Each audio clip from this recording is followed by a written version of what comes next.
Let's first talk about what I think is going to translate for Kentucky guard Tyrese Maxey. What I'm buying is going to carry over from college to the NBA, and it starts with his touch shots.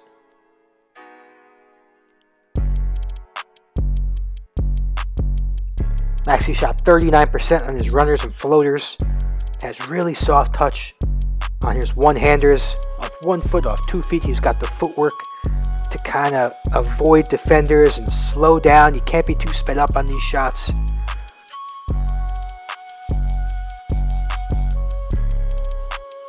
And it's a really important shot for all NBA guards, but particularly for the ones like Maxey who aren't super explosive, who can't just explode above rim protection. They need this soft floater to get it over the top. You get the feeling he could loft an egg on top of a 5-story building and it's not going to crack.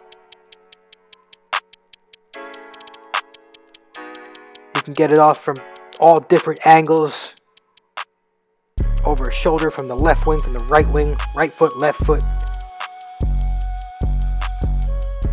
I'm also buying Maxey's finishing ability. 200-pound guard. Loves to bounce off contact.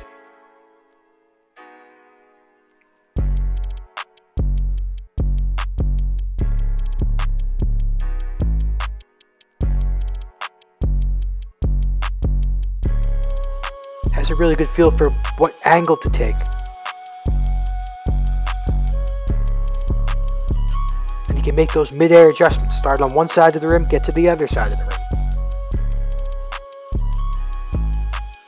Again, really good body control.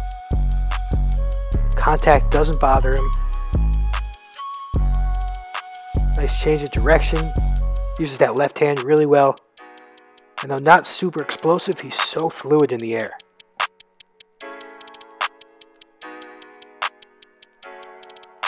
And again, the footwork shows up on his finishes too. Help create an easier finishing angle.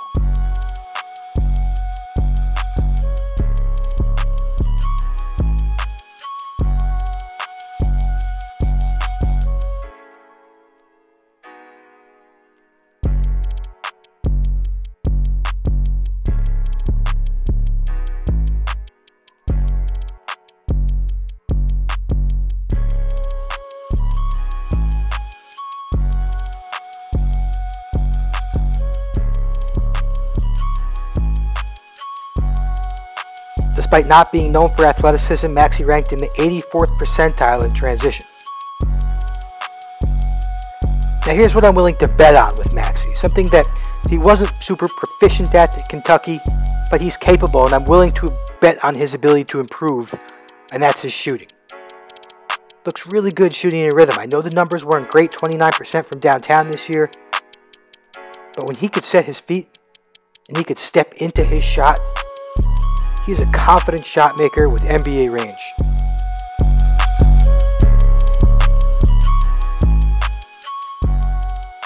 Transition threes, catch and shoot. He's got the ability to heat up, hit a couple shots in a row, score in bunches. And I love when he's got that momentum going into his shot.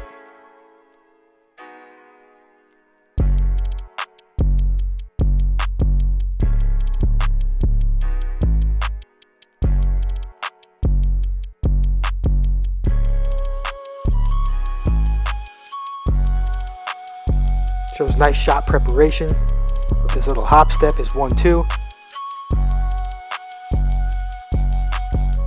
I know he's got that low release, but I'm willing to bet on his shot making ability and confidence, to the point where the jumper is actually going to become one of his strengths and most important weapons.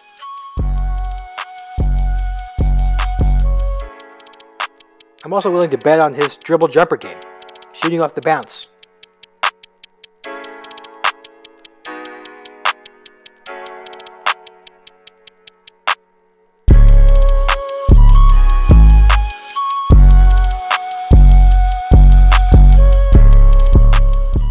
Flashes him shooting off the dribble going in either direction, left, right.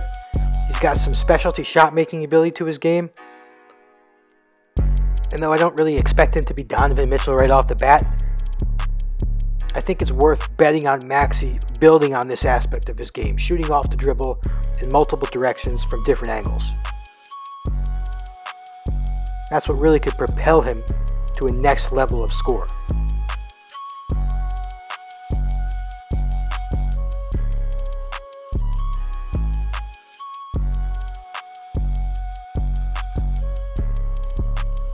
He's got a good enough handle to kind of create separation for himself from different actions,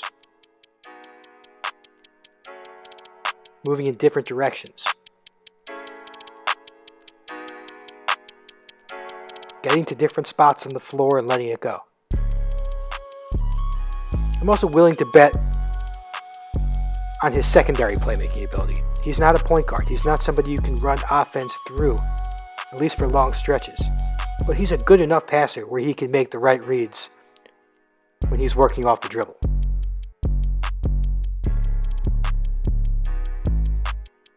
Averaged over 3 assists per game this year. That was while sharing the ball with Ashton Hagans, who led the SEC in assists. He can make the basic reads off pick and rolls. He's a good passer to bigs and for lobs, pick and pops.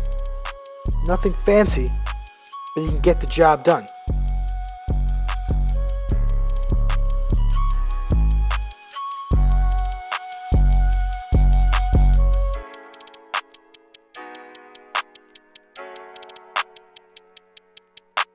Now here's what I'm hesitant about with Tyrese Maxey. It's his shot creation for a 6'3" guard who's not super athletic. As good as he is with those floaters, he leans on that shot too much.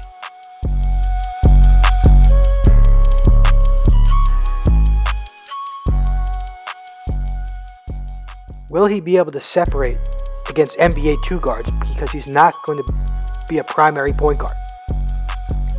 He's going to be guarded by 6'5", 6'6", 2 guards. And is he going to be able to create enough separation against them? He doesn't have a very advanced one-on-one game.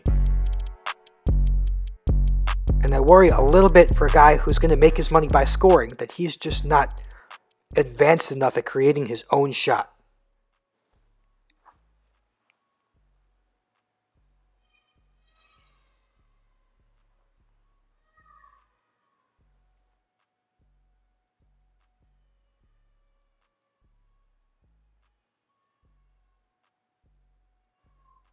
Here against Texas Tech, he rips the nice crossover, but bails the defense out with a tough low percentage floater from the foul line.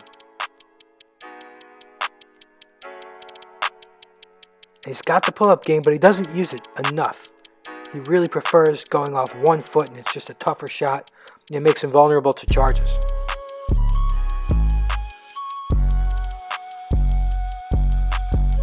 And finally, I'm hesitant about his creation for teammates. He doesn't have that natural passing, playmaking IQ.